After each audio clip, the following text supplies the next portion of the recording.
The difficulty that many people have to awakening in the first place is that there is no stable self. There's no stable ego self to reference, such as we have many emotions and many senses which are wiring us into a paradigm. And at any moment of the day, we're different. We're another person, and we're not behaving in a traditional state at any time of the day. We're always fluctuating between our emotions based on what we perceive from the society, our body, our ID, our identification, our belief system, the people we know, our own thoughts, what we perceive as time, movement, or even what we think we see. And so since there's no stable ego self, how do we stay awake? How do we even awaken? Do we even know where we are moment to moment as we flow through this reality? And are we always in the same reality? Are we popping up in different quantum worlds at different times? How many quantum selves, ego selves are there that our true state, our whole state, needs to collapse or is eventually collapsing into one? And so that was a mouthful. And so the point of this video is to awaken us sleepwalkers from the lucid dreaming of this reality. We are in a lucid daydream all the time. People want to learn how to lucid dream when they go to sleep at night, but maybe we should kind of focus on awakening from the lucid dream of daytime. That way, when we do close our eyes and go to sleep for rest, to rest the body, lucid dreaming is just a continuation of our participation in the field of awareness. And so what also gets in the way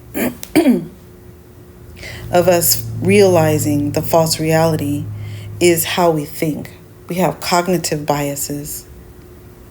We have confirmational biases where we just believe society's beliefs.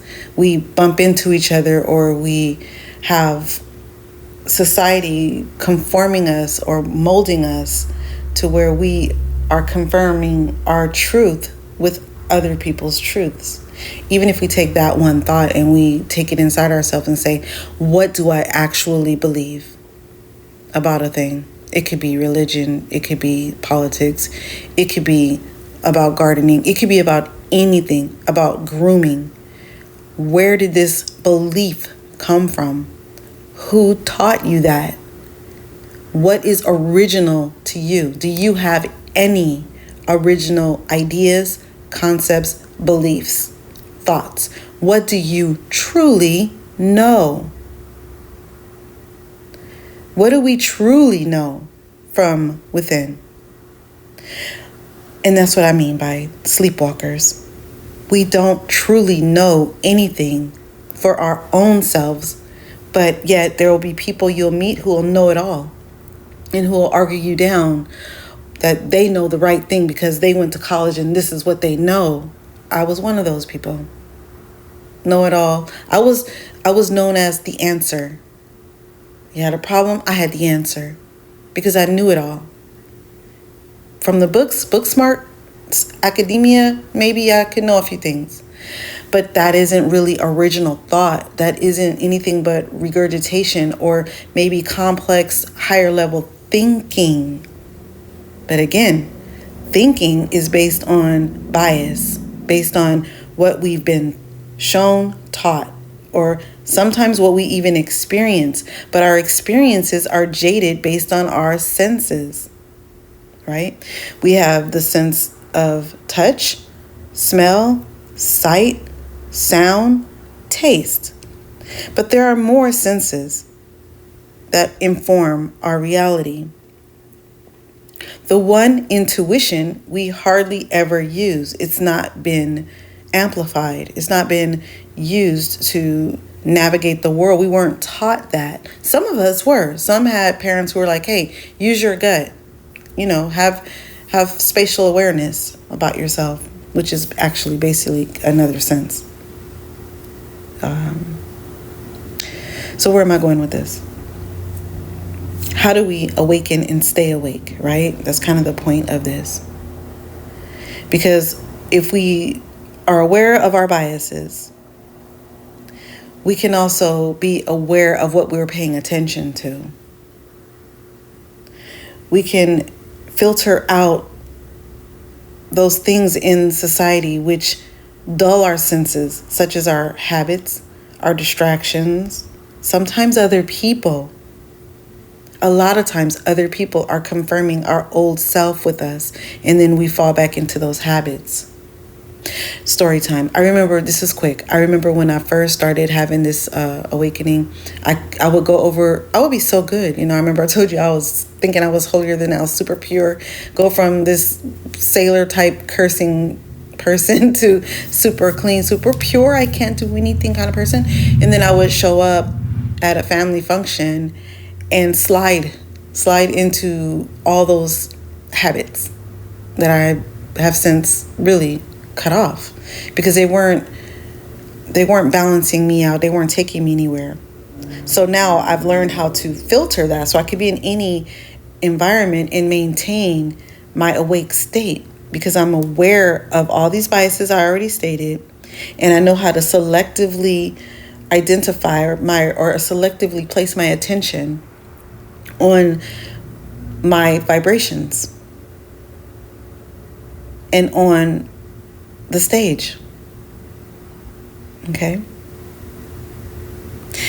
And so now that we've been questioning our beliefs about reality, how do we then stay here, stay permanently awake?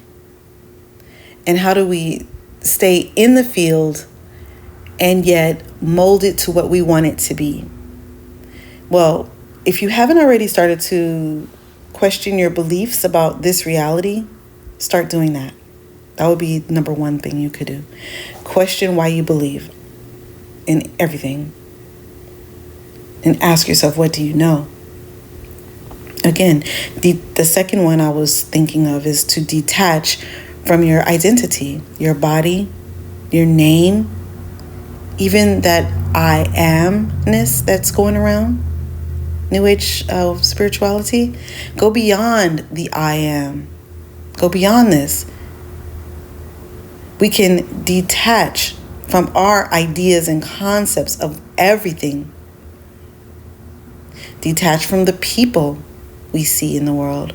Now, I don't mean detach as in don't love them, because we're always connected. We keep our connection, but we detach and we observe them as we observe ourselves, and we pay closer attention to how someone else's words and behavior can change our mindset, can change how we feel. That's powerful.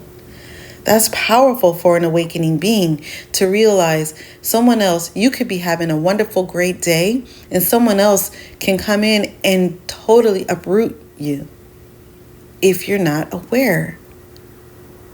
So we want to be vulnerable to love and vulnerable to experience, but we also want to be aware and detached from harm.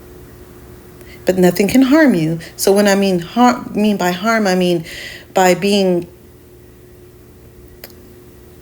influenced by others' activities and actions. Okay? We also want to place a healthy distance from our thoughts. Some people call thoughts eidolons, and there's a long history of that. Because the thoughts that come into our mind, if we are contracted, may not be the thoughts of self. And if we are exposing ourselves to a variety of different genres of music, perhaps, movies, whatever we consume, I'll just sum it with this. Whatever we're consuming may interact and send thoughts to us, such as if we're eating a lot of sugar or candy and have an altered gut biome where we have more candida, which is a yeast in the gut, we may crave or think about sweets and sugar. It may just be that gut yeast is communicating through our biochemistry to our brain, sending thoughts to get more of what it needs to eat. And so this is very, very serious, but it doesn't have to feel serious.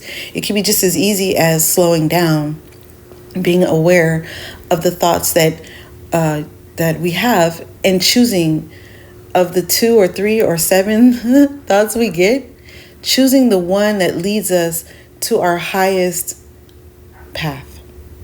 Choose the one that benefits us and others more so than we choose the other thing. Okay? And again, we can slow this down. We could spend more time, quote unquote, time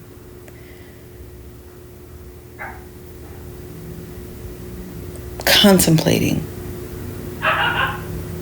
knowing this is an illusion, and we can unravel the delusions of our many selves.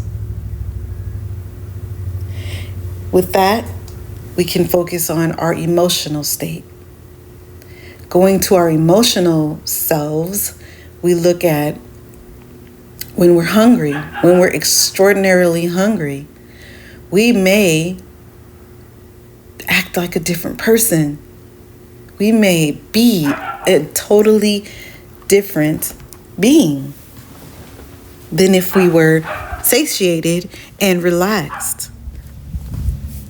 So just look at that for a moment, and we could think about any other state we can find ourselves emotionally and how we might behave based on those emotions. And who is that person? If you're driving, this is my last example, because you can use your imagination on the rest of the states of emotion if you want to. But when you're driving and you're running late for an appointment or work or picking up the kids or whatever it is, and someone cuts you off in traffic, or the light changes, or whatever happens, you get a flat tire or whatever it is, who is that person? Is that the same egoic personality that was relaxed at the beach, sitting under an umbrella? But we call ourselves me. I am. Even in the stating of that, I am, and then all the words that come after it, explains the point of the many selves.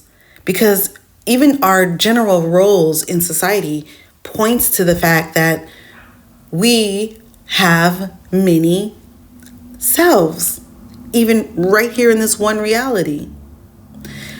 You could say, I am a man, I am a woman, I am a child, I am a teenager, right? I am a mother, I am an auntie, I'm an uncle, I'm a dad. And all these me's are different. You know what I'm saying? I am happy. I am sad. So you become all of those entities as you float through the day, which once you realize that, you can stay awake all the time. You could realize you are utilizing the tools of the reality. The reality isn't using you. You're utilizing the many versions of your ego personality to have this beautiful experience.